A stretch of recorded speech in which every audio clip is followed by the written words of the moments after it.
bring this down. It's a beautiful day in the neighborhood, Pittsburgh. How y'all feeling? We have 3 days left, and this is the energy that we are going to need every single one of those days, because let me tell you, we are about to make a lot of history in these next 3 days. So I hope that you are excited. Let me just say, how many of you all have heard that this election, meaning every election, is the most important election that we have? We're telling the truth every single time. Because every single election, in the primary and the general, every year is a choice that we make for who we want to be as a country, as a community, as a society. And we ought to take that very seriously. Because we know that there is a lot of noise out in the world right now. You can't cut your TV on without hearing the noise. It comes in your mailboxes now. It's on your ads. It's in the radio. There's just people out there who want to divide us. They want to stoke fear. They want to make you think that we have less in common with each other than we do with people who would storm the Capitol. And we have to send a very clear message about who we are going to be. So I would love to tell you about who I am, because I know that you've all seen ads about me, but I don't know that you all actually know the real me. But I'm proud today because my mom and my grandma are here. And they've been through a lot with me. And when we think about the American story, I just want to tell you all that I am a young black woman who grew up in the Mon Valley, and I was raised by those two women. A single black mother and a grandma who stepped in the gap to make sure that I had everything I need. I grew up in our public school system. In my summers, I spent my time in our public libraries. And when we needed to get around, we used public transportation. We relied on our community standing in the gap for each and every one of us. And that's why we, as a family, are proud to stand in the gap for others when we get to. But there are people now who will look at my story and not see the American story, but see opposition. My family put me through college. Right now, when we are in the midst of a loan debt crisis, I was first generation. And after I left Penn State,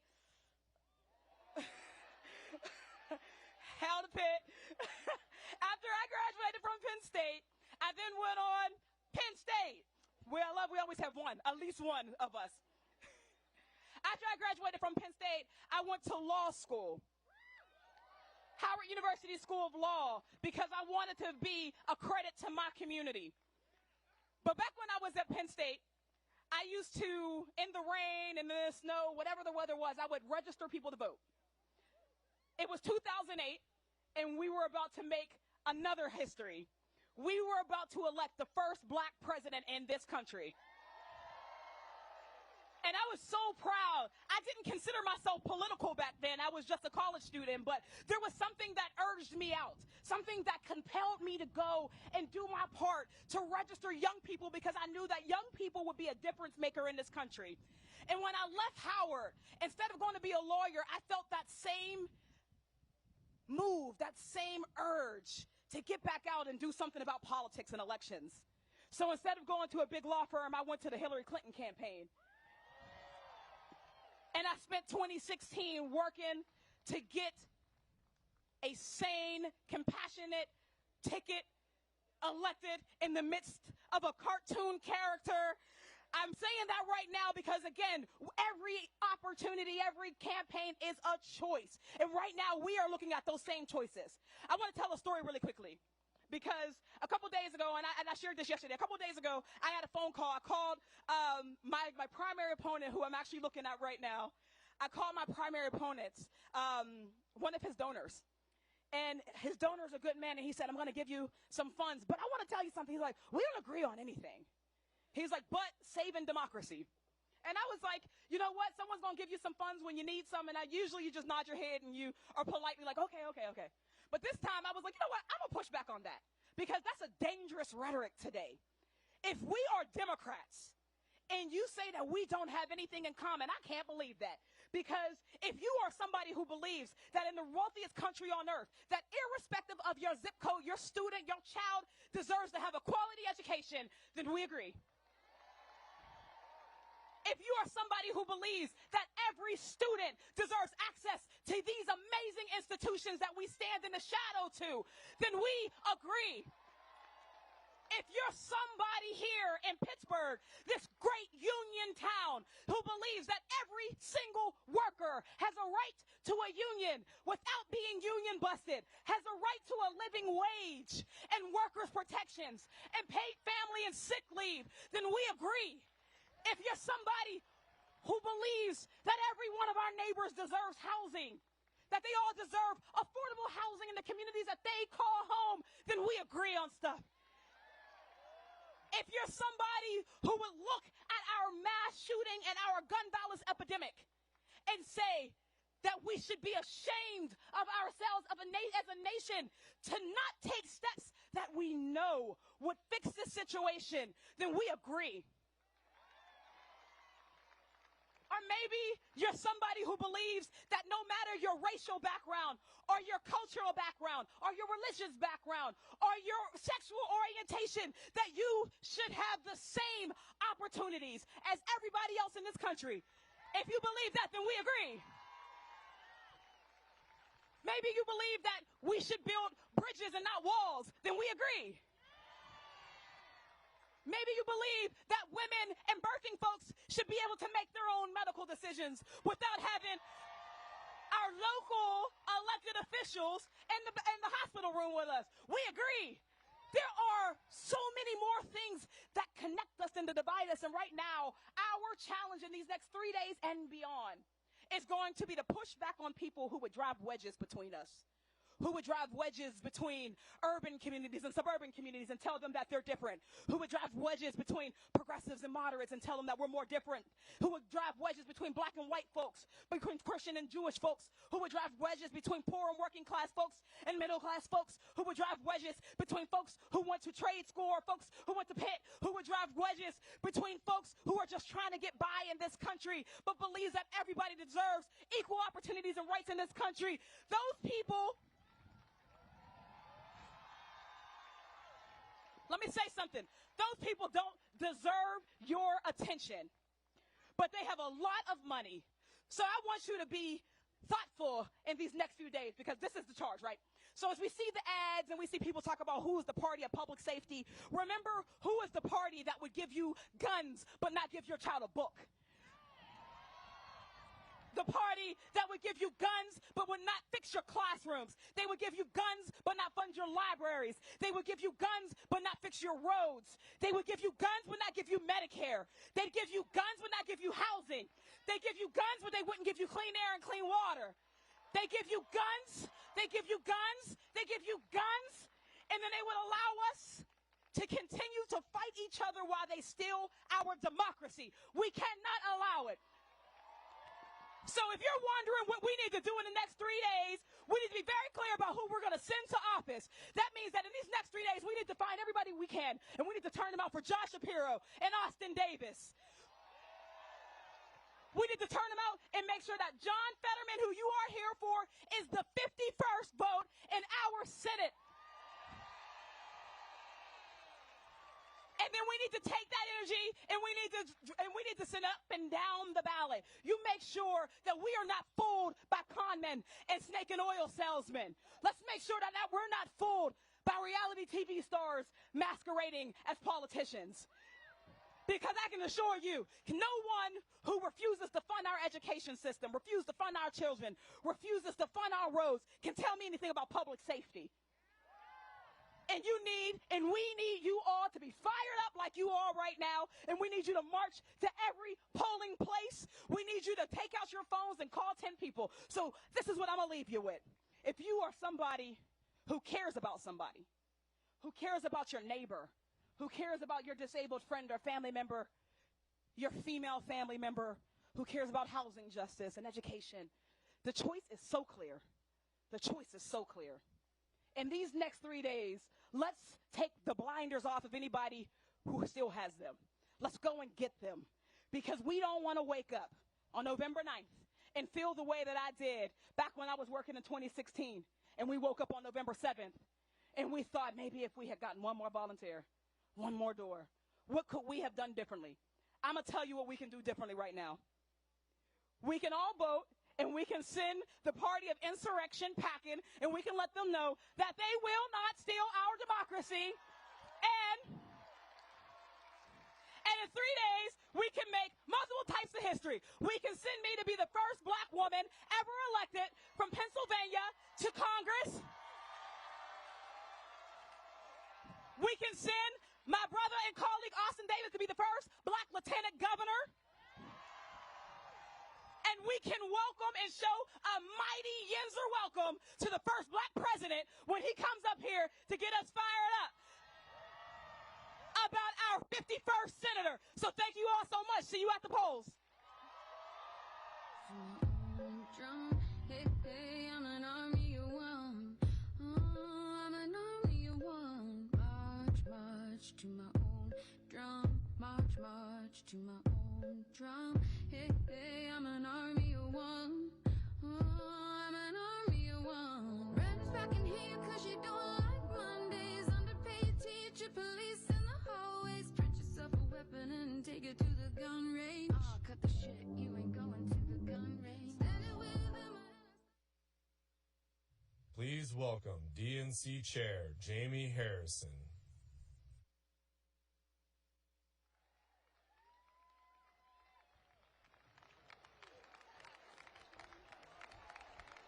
What's going on, folks? Pennsylvania Democrats, are you ready? Are you ready?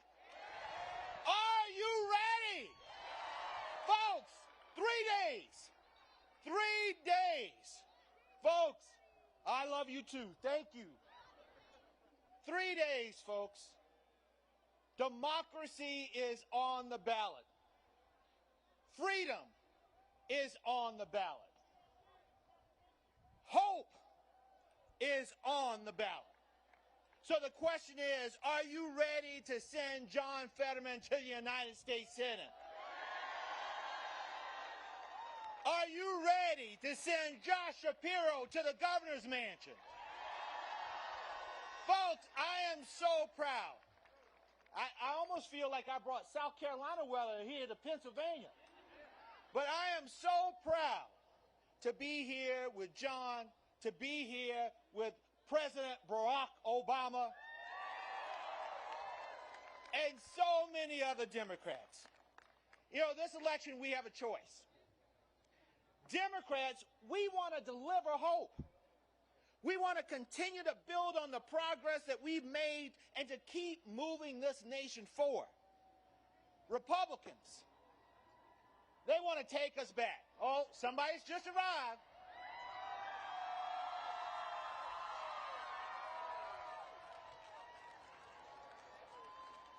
I tell you, that ain't a bad living to have, y'all. But, you know, Democrats, we want to solve the problems that keep folks up at night. And we've got a track record of getting real results. And we have delivered on our promises. But the Republicans, folks, they have an extreme agenda. They want to ban abortion nationwide. They want to, as Senator Lee just said, they want to rip Social Security and Medicare from its roots.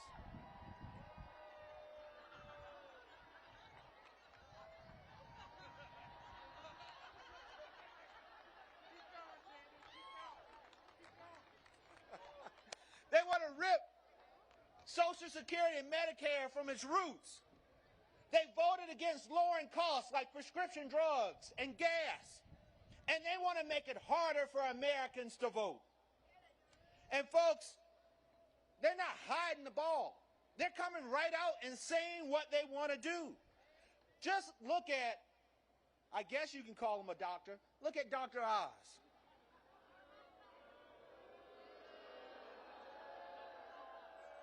As we say in the South, bless his heart, he thinks extreme local political leaders like Doug Mastriano should be in charge of women's health care decisions. Who wants Doug Mastriano in the doctor's room with him? Folks, we can't let that happen. And that is why we need to elect John Fetterman and Josh Shapiro.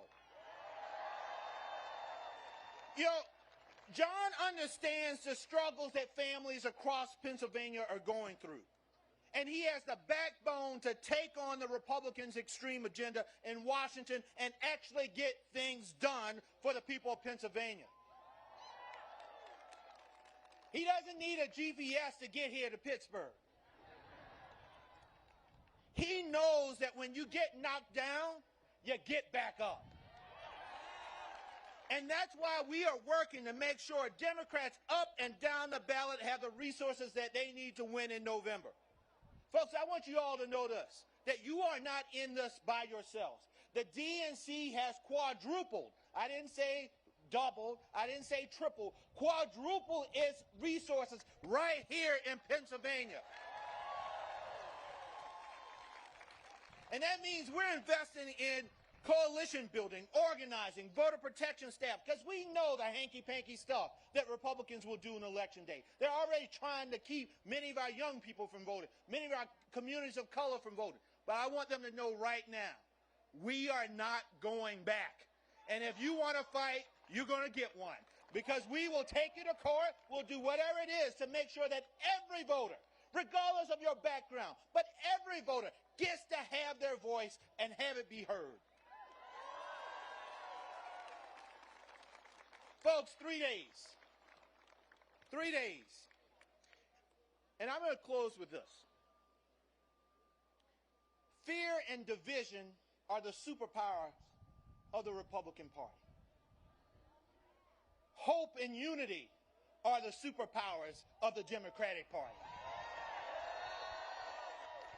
And we know that President Obama and John Fetterman and Josh Shapiro, they know a little thing or two about hope. But I'm going to close and tell you my story of hope.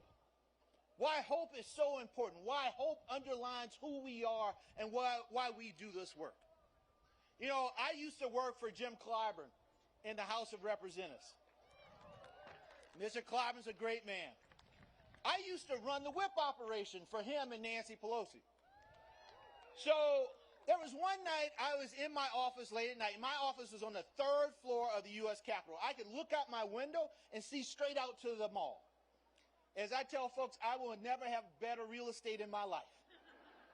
So one night I'm in my office late at night, and it's so late that the custodial staff starts to clean up. And there's this African-American woman, middle-aged, and she's wiping things down and she's vacuuming. And then I feel like somebody's looking at me, and I see her right there in the doorway. And I say to her, "Ma'am, come on in." I said, "You're my boss. I'll go work in the hallway."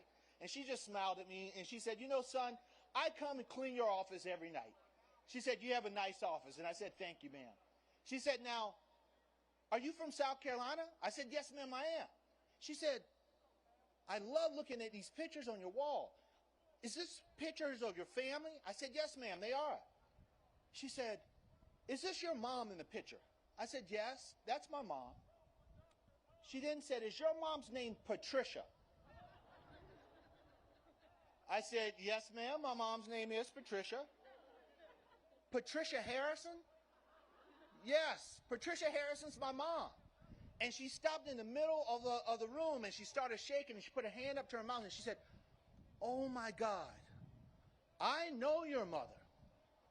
I went to high school with your mom.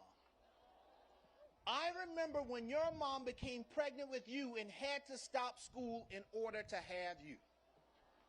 And tears started rolling down her face.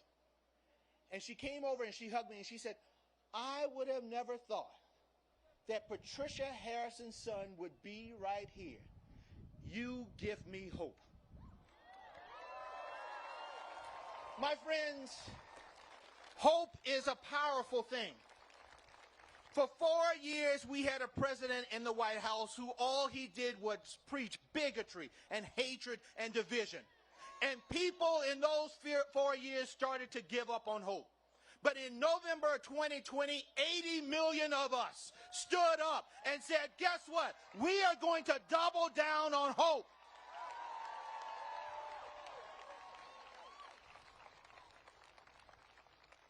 In my home state of South Carolina, our motto is, while I breathe, I hope.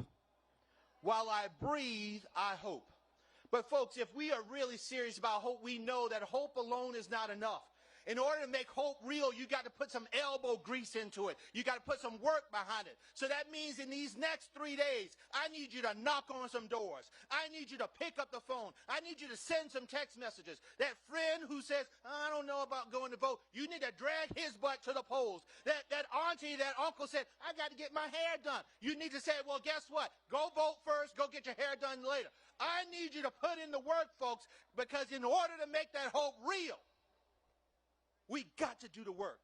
So for the next 3 days, this motto is not going to be, while I breathe, I hope. It will be, while I breathe, I vote. Because that is how we bring hope to Pittsburgh. That is how we bring hope to Philly. That is how we have hope all over this country. And you got two hope warriors in Josh Shapiro and John Fetterman. Folks, you know what to do. Let's turn out the vote and let's prove the naysayers wrong. You can do it. The eyes of the world are on you. The hope of this country is in your hands. Pittsburgh, let's do this thing. Go and vote. Thank you all.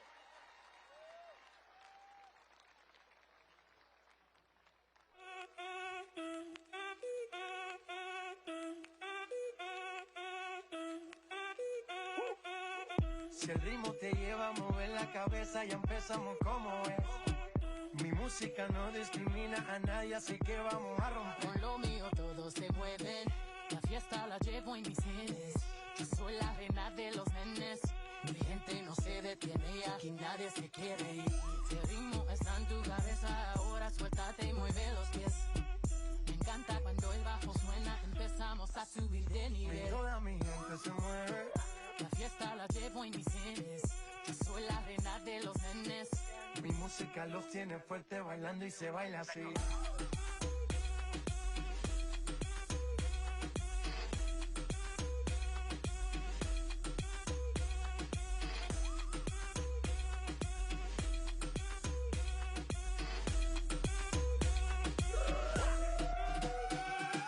Estamos rompiendo la discoteca, la fiesta no para, apenas comienza.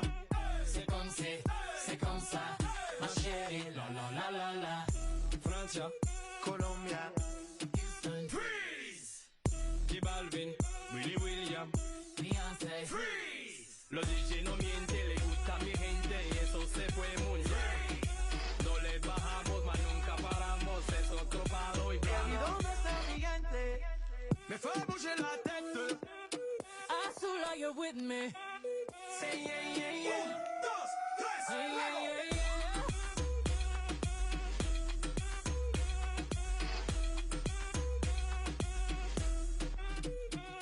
Say my body stay wetter than the ocean. And they say that Creole in my body's like a Porsche. I can be a beast or I can give you emotion. But please don't question my devotion. I've been giving birth on these haters cause I'm fertile. See these double C's on his back. Murder. One more double D's in his bed. If you really love me, make an album about me. Word up. Soon as I walk in, boys start they talking. Right as that booty sway.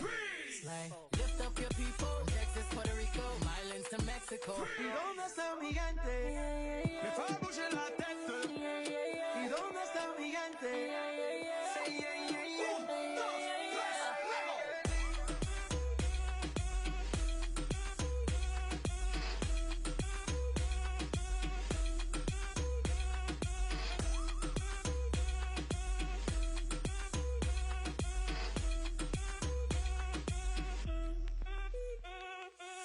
Esquina a esquina, y ahí nos vamos.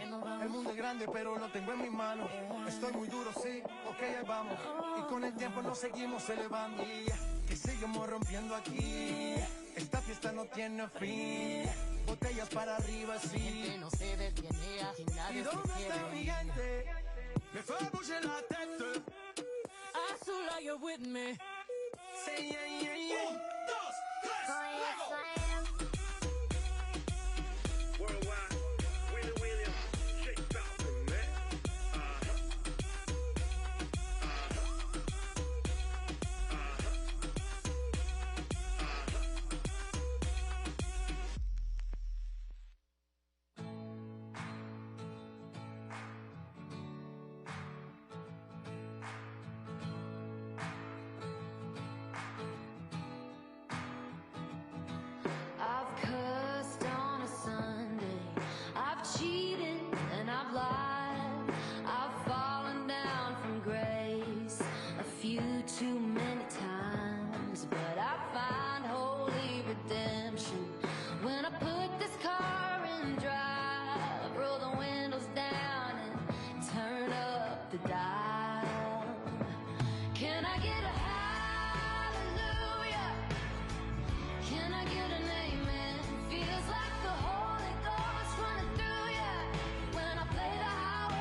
cold, cold, heart burning, hotter than a ring of fire. When this wonderful world gets heavy and I need to find my escape, I just keep the wheels rolling, radio scrolling till my sins wash away. Can I get a hallelujah? Can I get an amen? Feels like the Holy Ghost running through ya. When I play the highway FM, I find my soul revival, singing every single verse. Yeah, I guess that's my church. Please welcome Second Lady Giselle Fetterman. I messed up tonight. I lost another fight. Lost to myself, but I'll just start again. I keep falling down. I keep on hitting the ground. I always get enough. See what's next. Birds don't just fly, they fall down and get up. Nobody learns without Hi, Pittsburgh. After traveling across the Commonwealth, it feels really good to be home, even if it's just for 10 hours. Thank you all for coming out on this beautiful Saturday morning.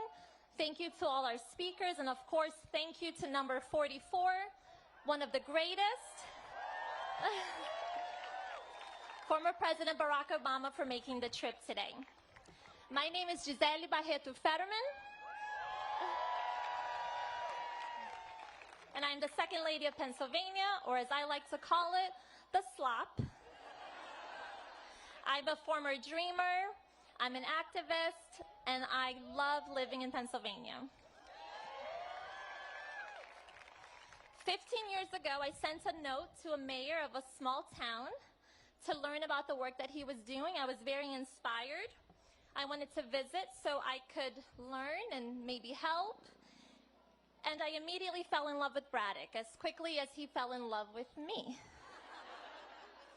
Obviously. That mayor, of course, was John Fetterman, my now husband, and that town was Braddock, my home for the last 15 years. Around the same time John and I met, he also met a senator from Illinois named Barack Obama. And when that senator ran for president in 2008, John became the first mayor in Western Pennsylvania to endorse his campaign. John saw how deeply President Obama cared about people and how hard he fought for them. Much like President Obama, John has dedicated his life to making the lives of people around him better. He cares deeply and he fights hard.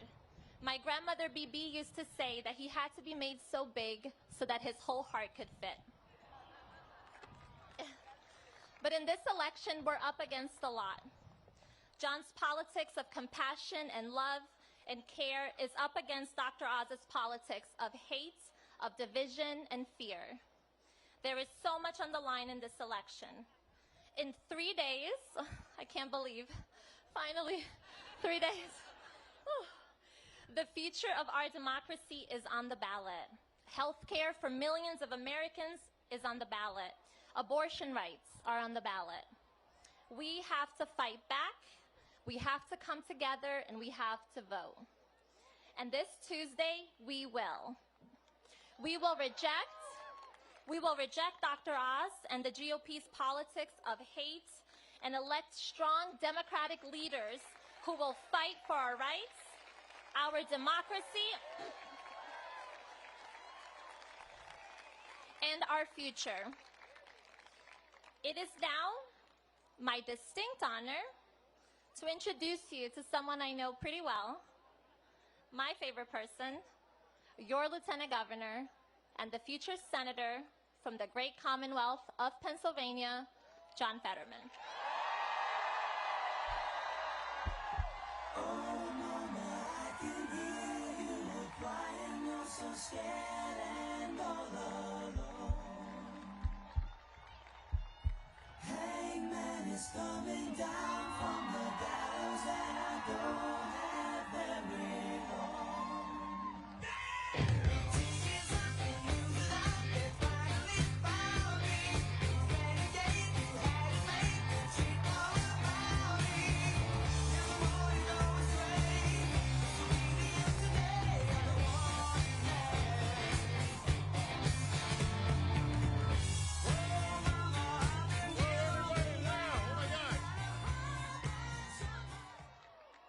Wow. Thank you.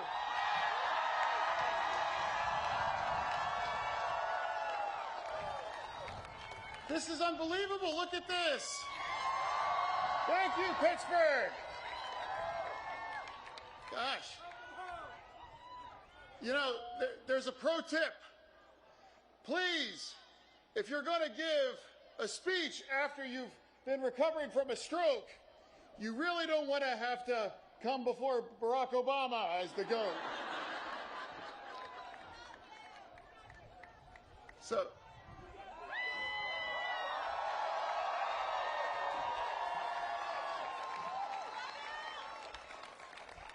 So today, Dr.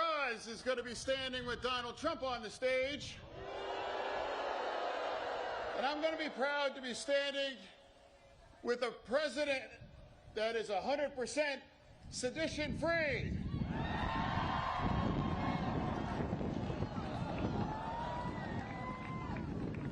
I'm running to serve Pennsylvania. He's running to use Pennsylvania.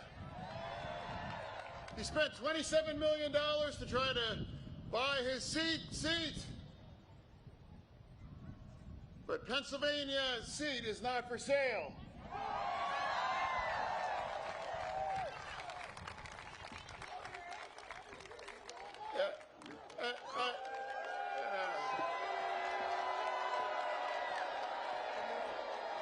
I had a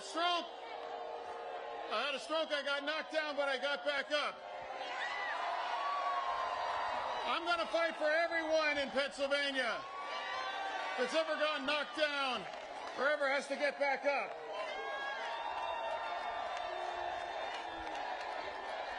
This is what recovery looks like.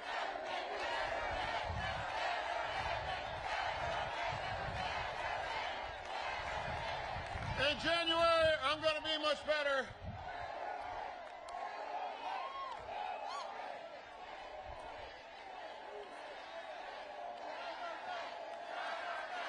In D.C.,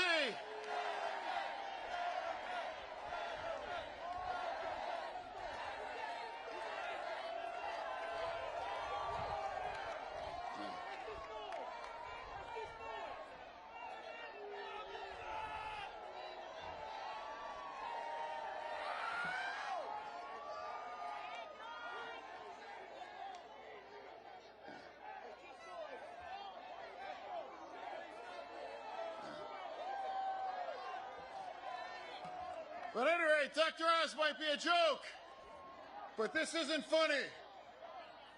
Abortion rights are on the ballot right now.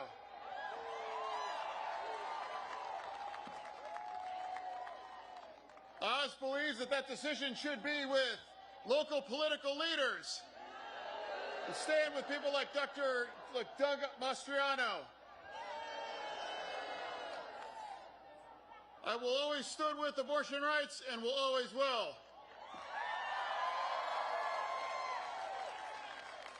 We need a senator that understands what Pennsylvanians are going through on.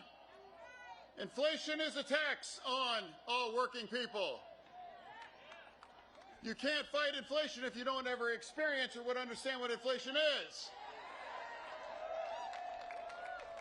You have 10 gigantic mansions. You don't understand what you're up against.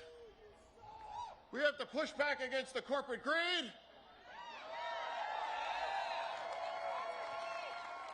And we have to push back against the price gouging. We need to make more stuff right here in Pennsylvania and make more stuff right here in Pennsylvania and in America.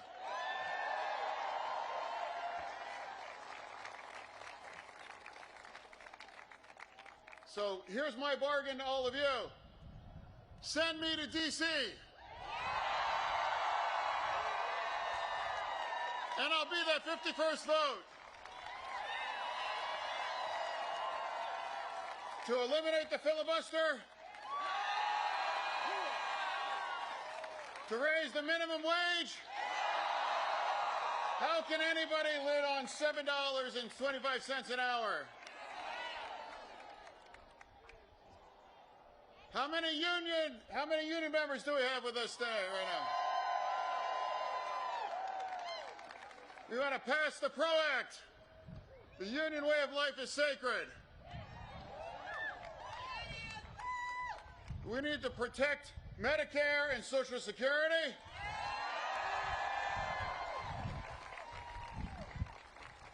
We have to expand health care.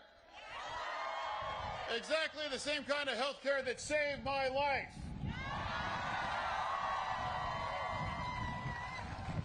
We need to protect marriage equality. And also, given a chance, we must codify Roe v. Wade. That choice belongs only between a woman and a choice with her doctor. This is one of the most important races in the country right now. They've spent $100 million to try to tear us down. And after all, $100 million, we're still standing. We have 3 days left. And we're going to need every last one of you to be out and help get the votes out. And please, my last favor of all of you is please send Dr. Oz back to New Jersey. And please send me to Washington, D.C. Thank you.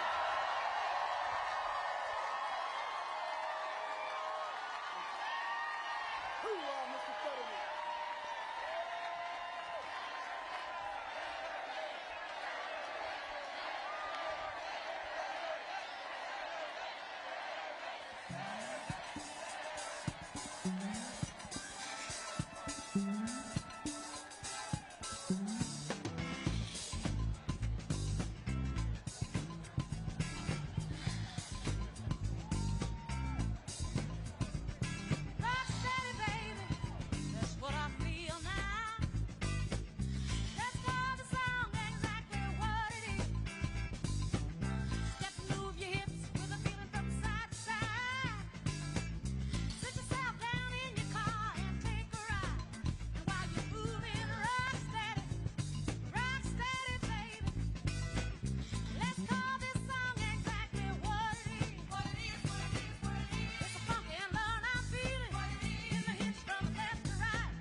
Hello, Pittsburgh!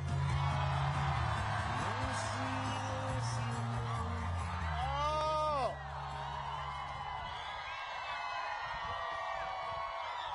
It's good to be back in Pennsylvania. It's great to be in Steelers country. Even if, like the Bears, we're both doing a little rebuilding right now. It's okay.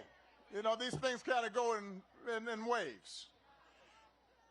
Pittsburgh, I am here to ask you to vote for your next members of Congress.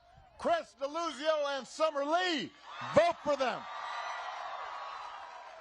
For your next governor, Josh Shapiro. And for your next great senator, John Fetterman.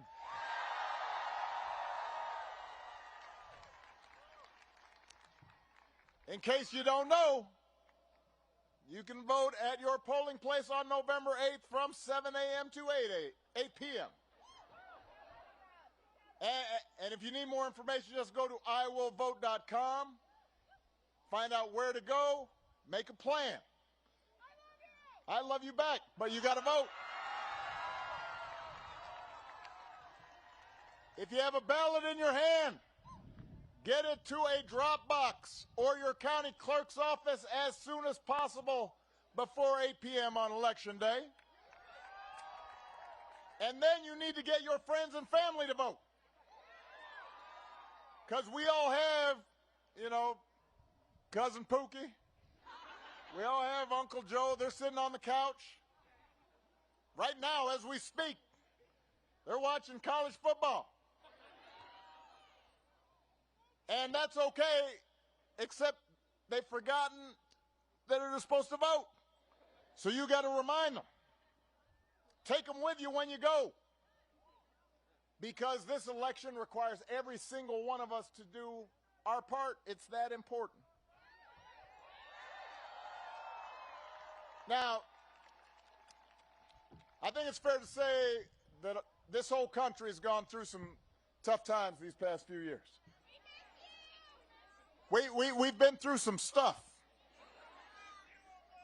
We're just now coming out of a historic pandemic that wreaked havoc on families and schools and businesses and communities. Everybody was impacted. Some were impacted more. We had a new phrase, essential workers. That means workers actually who work.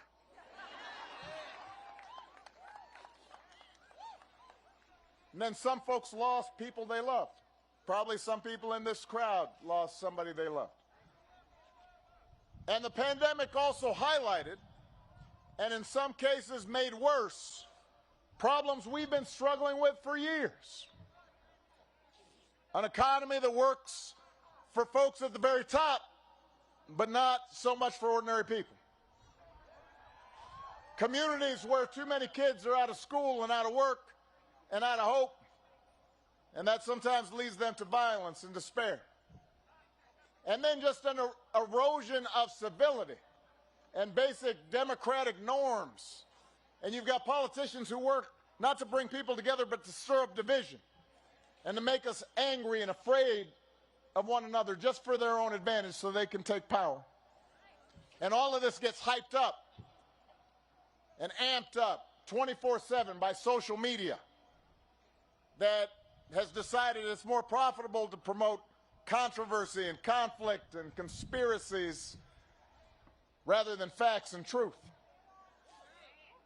You know, it was just a few days ago that a friend of mine, Paul Pelosi, was attacked in his own home.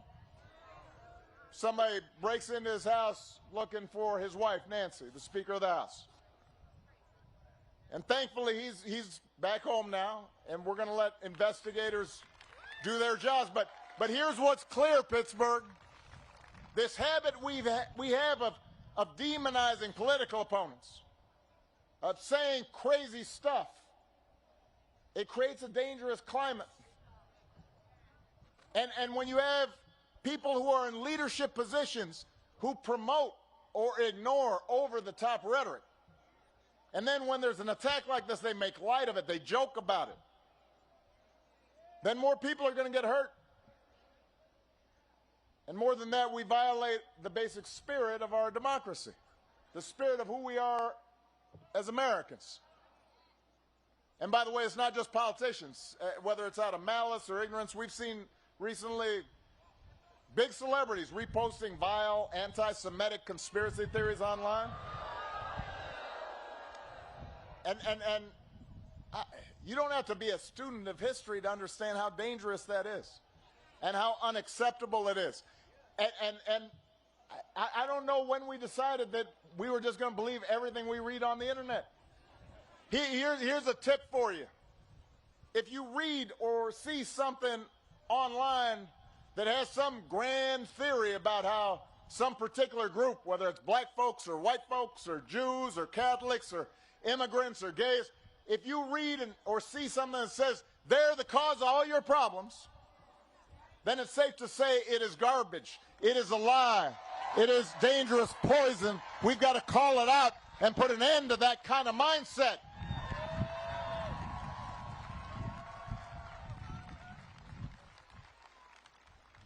But unfortunately, it seems as if this kind of poison gets more and more attention. So I understand why people would feel anxious. I get why you might be worried about the course of our country. I get worried too. I understand why sometimes it may be tempting just to tune out, just to watch football or HGTV or the Great British Baking Show, whatever floats your boat. But I'm here to tell you, Pittsburgh, that tuning out's not an option. Sulking and moping, that's not an option. The only way to make this economy fair is if we, all of us, fight for it. The only way to save democracy is if we, together, fight for it. And it starts with electing people who know you, who see you, who care about you, who stood in your shoes. You did that 2 years ago when you sent Joe Biden to the White House. He's fighting for you every day. He's got your back, doing everything he can to put more money in your pockets, to make our streets safer, to bring more good-paying jobs here to Pennsylvania. Now you need to do it again.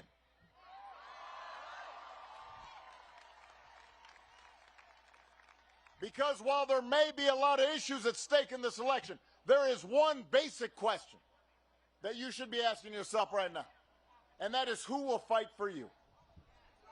That's the choice in this election. Who will fight for you?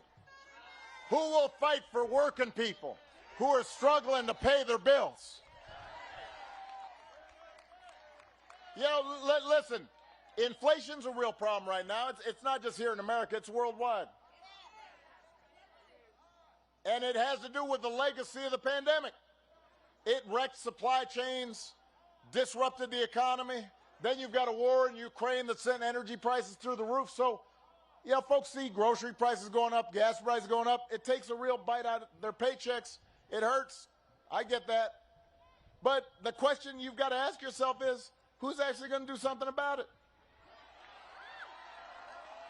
The Republicans like to talk about it, but what's their answer? What's their economic policy? They want to gut Social Security. They want to gut Medicare. They want to give rich folks and big corporations more tax cuts. By the way, don't boo. Vote. They can't hear you boo, but they'll hear you vote.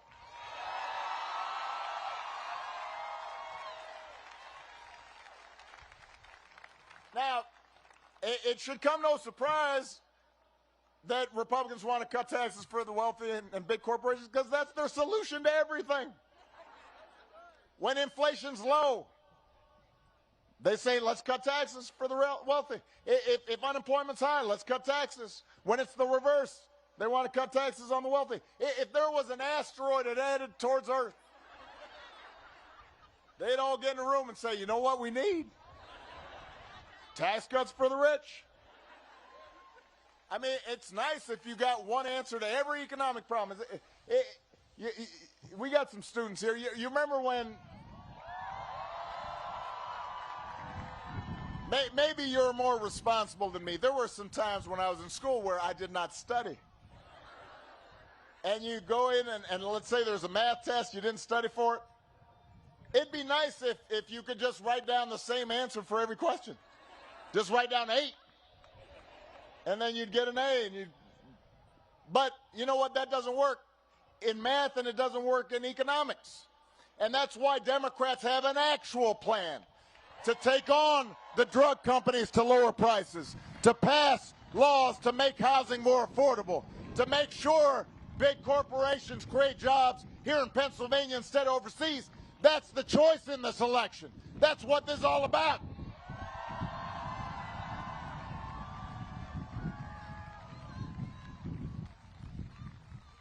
There's a lot of talk about crime right now. You know, violent crime has gone up. But, you know, it went up over the last 7 years, not just the last 2. They don't talk about the previous guy. It's gone up in conservative rural places, not just cities. But the question is, who will fight to keep you and your family safe? Is it Republican politicians who want to flood our streets with more guns? Who actually voted against more resources for police departments? Or is it the Democratic leaders who worked with President Biden to pass the first major gun safety legislation in 30 years? That's the choice in this election.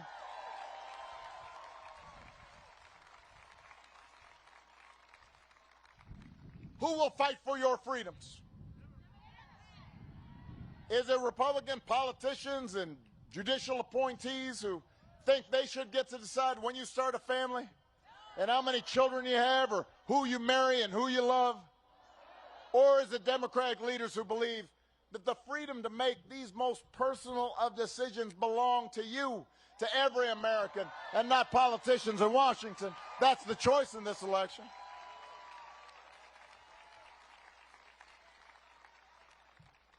In Pittsburgh, who's going to fight to make our democracy actually work for you? Republican politicians have promised if they get to control of Congress, they're going to spend the next 2 years investigating their political opponents. They've said it. Some of them have said they're going to impeach President Biden. They're not sure what for, but apparently that's beside the point. How's that going to help you pay your bills? Or do you think you maybe stand a better chance of getting help and things improving if you've got President Biden and Democratic leaders who've worked together and sometimes have gotten Republicans to pass an infrastructure bill that creates new jobs, who are making health care and prescription drugs cheaper, who've made unions stronger, who've made the single largest investment ever in the fight against climate change? That's the choice in this election.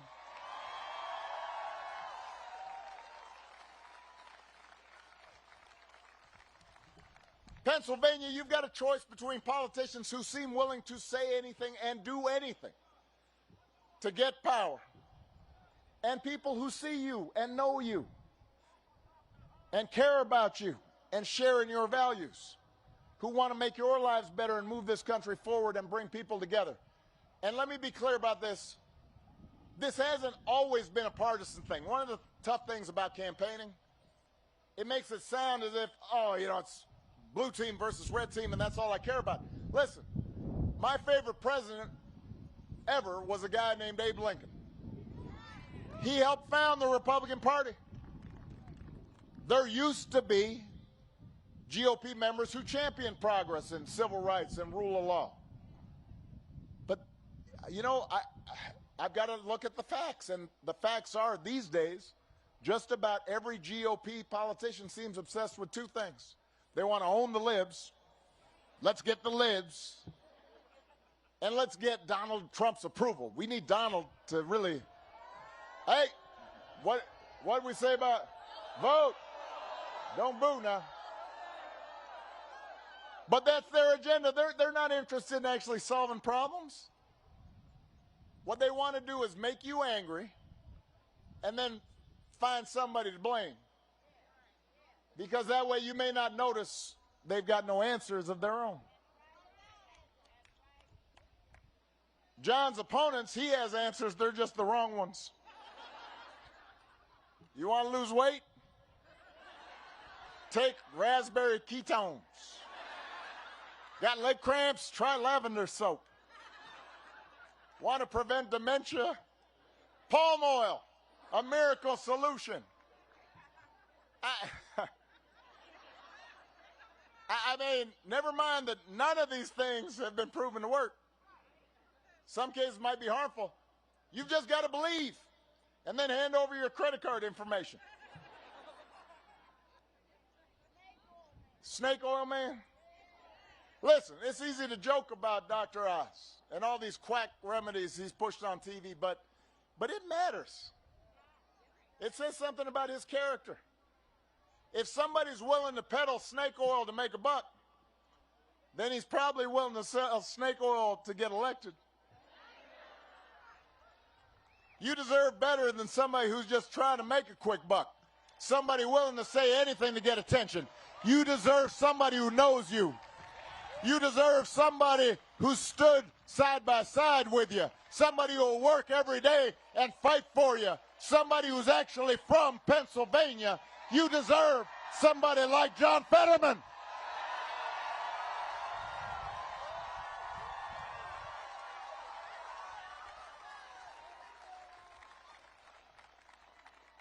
John has been fighting for other people his whole life. Here's a guy who found his calling as a mentor for big brothers, big sisters. Somebody who joined AmeriCorps to teach GED classes for young parents. Who ran for mayor of a small town to create jobs and reduce gun violence. John doesn't just talk the talk. He's walked the walk alongside you. So you know then that he means what he says. John will help build an economy that works for everybody because, and you know that because he's worked for everybody. Not just folks who write big checks. Not just for special interests and those in power. He'll stand up for unions. He'll improve the criminal justice system. He'll lower the cost of prescription drugs. You think Dr. Oz is going to do all that? Right answer. And you also know that John is tough. And not just because he wears shorts in the middle of winter.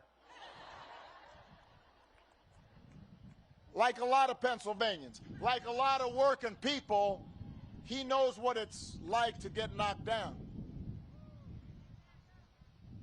And then get back up. John's stroke did not change who he is. It didn't change what he cares about. It didn't change his values, his heart, his fight. It doesn't change who he will represent. When he gets to the United States Senate, he'll represent you, and that's what you deserve.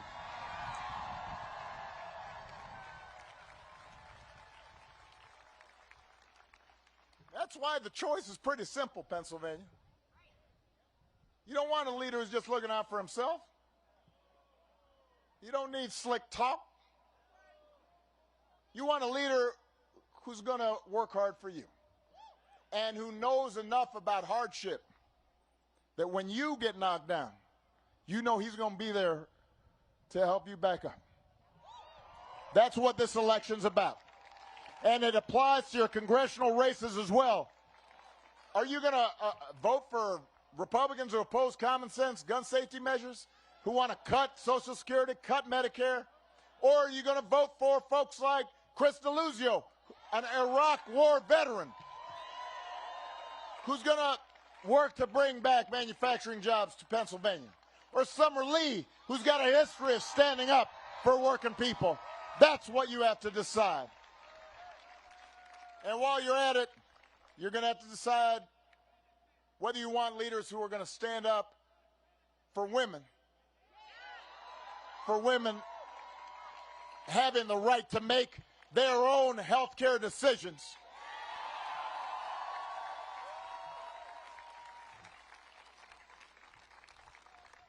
Abortion is controversial in this country. It always has been.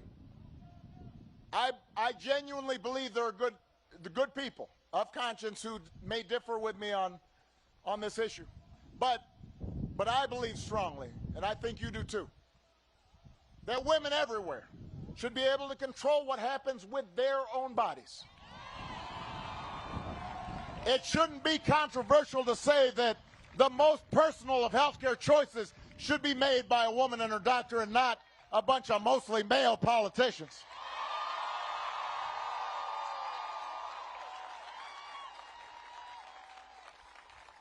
And that's why when the Supreme Court struck down Roe, It was a wake-up for a lot of young people, especially young women, who may have taken Roe for granted. And it was a reminder that a politicized court, they can reinterpret what we thought were well-settled constitutional rights. We can go backwards. If Republicans take back the House and Senate, we could be one presidential election away from a nationwide ban on access to abortion. And that might just be the beginning. I taught constitutional law for a decade. I can tell you this. If a court does not believe in a zone of privacy that allows each of us to make our own decisions without government interference, then other freedoms we take for granted could be at risk. Clarence Thomas has said as much. If there's no right to privacy, then same-sex marriage could be at risk. Almost every Republican in the House of Representatives already voted against guaranteeing a right to use contraception. That's not in the Constitution. That's interpreted as a part of the right to privacy. If we don't have that and they take back power, there's no guarantee birth control won't be next. Think about that. You got to vote. Here in Pennsylvania. I'm sorry, what was that? Here in Pennsylvania, John's opponent. Go ahead, go ahead.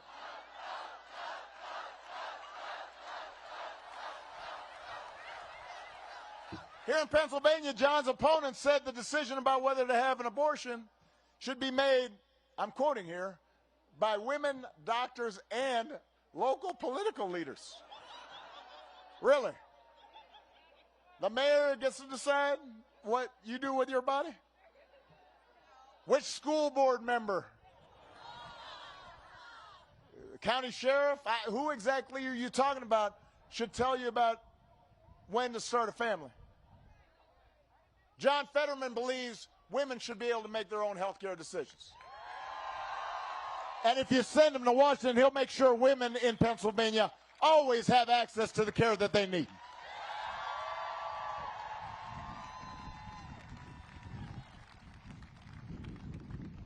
So I think somebody mentioned earlier we're setting our clocks back tomorrow by an hour. On Tuesday, let's make sure our country doesn't get set back 50 years.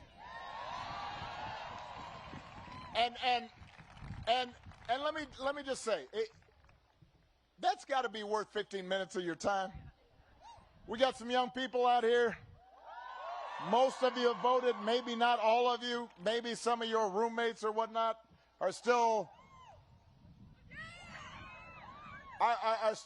not sure whether it's worth the vote. If that's not worth 15 minutes, what is? Well, maybe if you need another reason to vote, let me tell you, consider the fact that our democracy is also on the ballot. I've been traveling through the country, and I got to admit, going out on the campaign trail feels a little harder than it used to be. And it's not just because I'm grayer and stiffer. Back when I was, part of it is back when I was first running for office. I remember when I first started campaigning here in Pennsylvania. I'd go to various towns, and people didn't always agree with me on everything. But, I could go into a small town, maybe mostly Republican town. Not a lot of folks look like me. And I'd go to a VFW hall, or I'd go to a diner. Maybe if it was a rural area, I'd go to a county fair, and I'd sit down, and I'd have a piece of pie and coffee, and because I like pie. And you'd have a conversation with somebody. And you talk about your kids, you talk about your parents, maybe somebody got sick in your family and what that was like. You talk about the hopes you have for the future.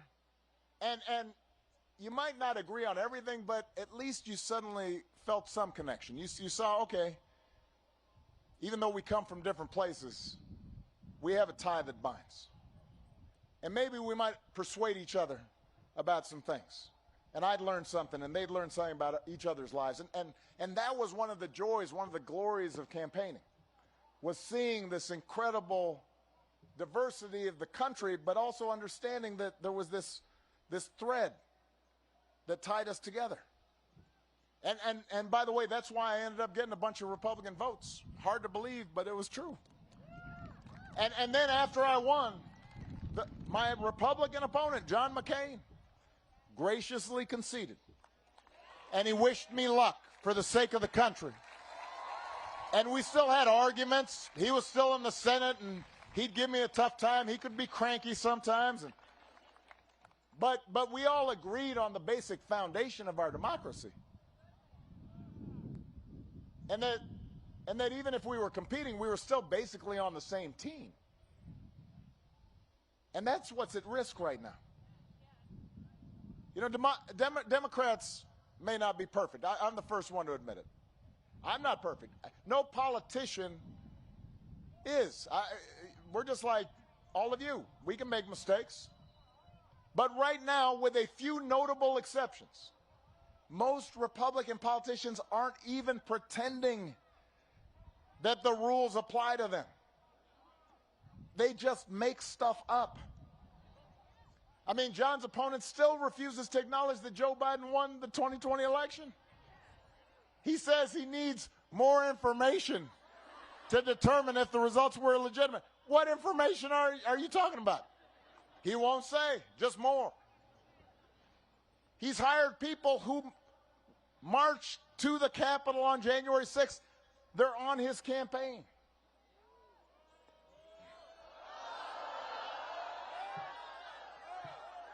Donald Trump says he needs Dr. Oz in the Senate in case there is a close election again. Think about that.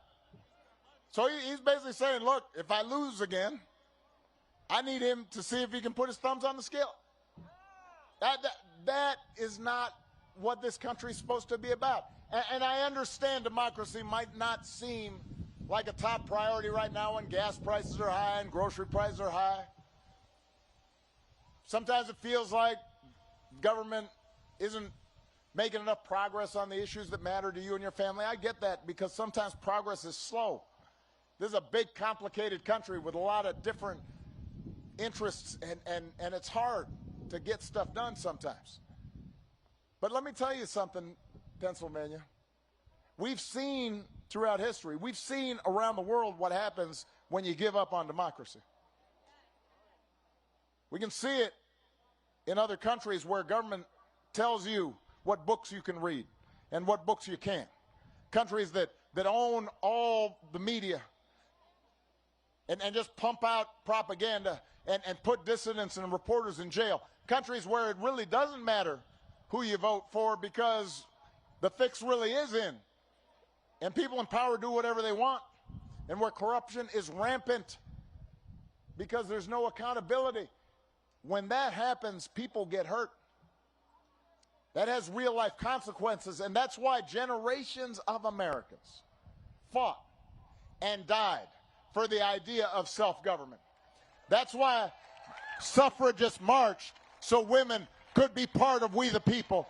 That's why the civil rights movement marched to make sure that all of us were included. And that's why we set up rules to make our democracy work. And by the way, these aren't really that complicated, these rules. We teach them to our kids when they're in the sandbox. Be honest. Be fair. If you're in a group, everybody gets a say. Everybody gets a turn. If you don't get your way, don't throw a tantrum. Don't pick up your ball and go home. You know, when I ran for Congress the first time, in a primary, I got whooped. Lost by 30 points. I did not feel good about that. You know what I didn't do, though? I didn't say it was rigged.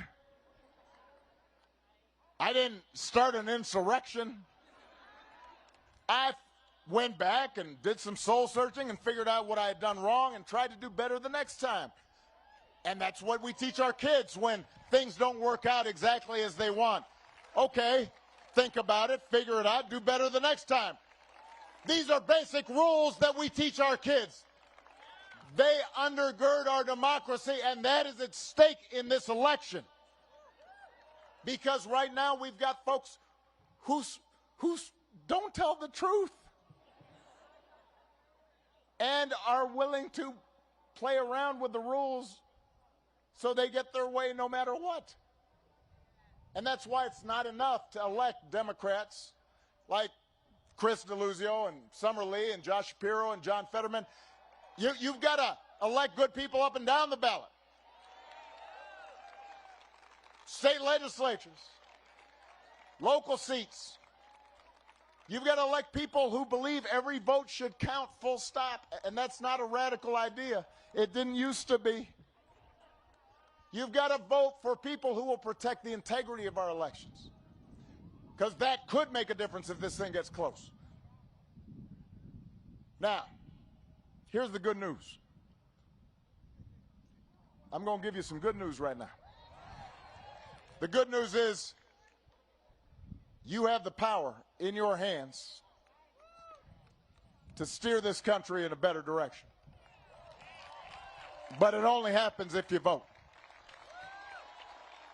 It only happens if you participate. We joke in my house sometimes that between Michelle and me, Michelle can be a little bit glass half empty. I, on the other hand, am the hope and change guy. I'm usually a little more optimistic. When she's reading the papers or watching the news and she gets a little down on the state of the country or the state of the world, I tell her, hon, everything's going to be okay. And I believe it will. But it won't be okay on its own.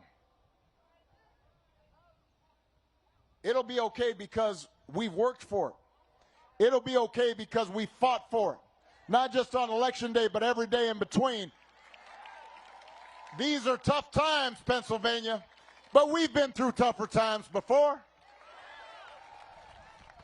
The important thing is we don't give in to the temptation to give up, to get cynical. The important thing is we don't turn inward.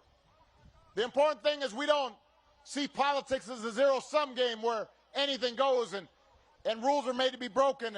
And the only way for us to win, people like us, is for people like them to lose. That kind of division in our minds, we got to get out of that mindset, because even in our darker moments, and there have been darker moments before, we've always had more in common than our politics suggest.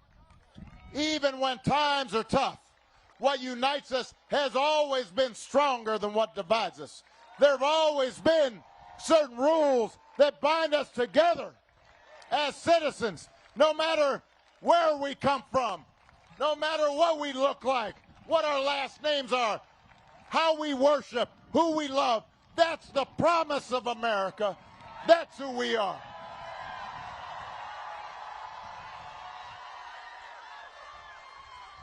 We may not fix all our problems overnight, but we can make things better. And better is worth fighting for. So if you're anxious, if you're frustrated right now, don't complain. Don't boo. Don't tune out. Vote. Get off your couch and what? Put down your phones and what? Vote for leaders like Chris DeLuzio. Vote for folks like Summer Lee. Vote for Josh Shapiro. Vote for John Fetterman. Vote for leaders who are going to fight for that big, inclusive, hopeful, forward-looking America that we believe in. Vote for a country that is more fair and more equal and more just and more free. It is in your hands. Let's get to work. I love you, Pittsburgh. Thank you, Pennsylvania. Come on. When I wake up in the morning, love, and the sunlight hurts my eyes, and something without warning, love, bears heavy on my mind. Then I look at you, and the world's all right with me. Just one look at you,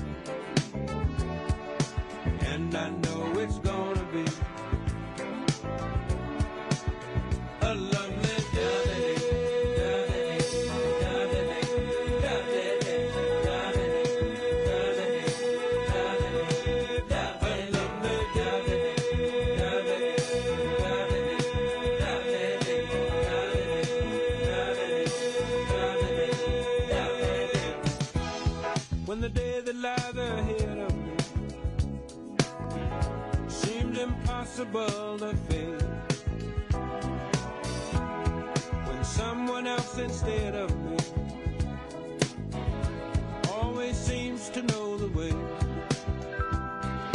then I look at you and the world's all right with me. Just one look at you and I know it's gonna be a lovely day.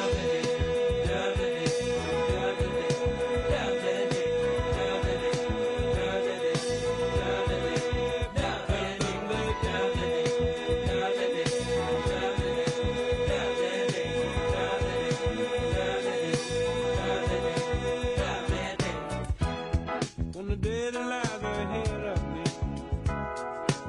seemed impossible to face, and when someone else instead of me always seems to know the way,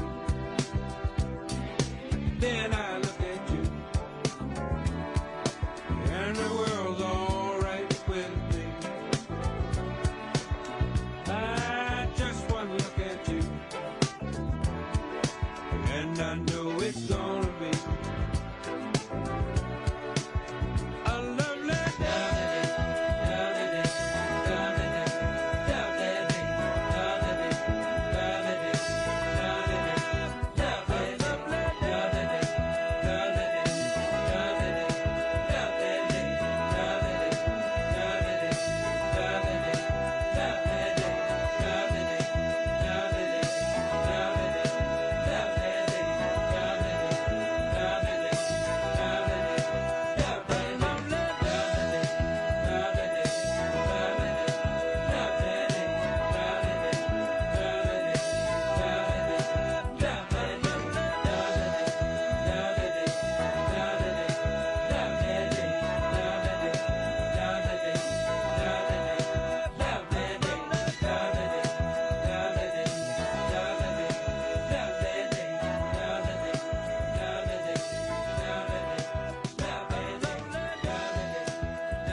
We go hide away in daylight. We go undercover, wait out the sun. Got a secret side in plain sight. Where the streets are empty, that's where we run. Everyday people do everyday things, but I can't be one of them. I know you hear me now. We are a different kind. We can do anything. We could be heroes.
You know, every now and then, I think you might like to hear something from us. Nice, easy. There's just one thing. You see, we never, ever do nothing. Nice, easy. We always do it nice and rough. But we're going to take the beginning of this song and do it easy. But then we're going to do the finish rough. It's the way we do Proud Mary. And we're rolling, rolling, rolling on the river. Listen to the story. Left a good job in the city, working for the man.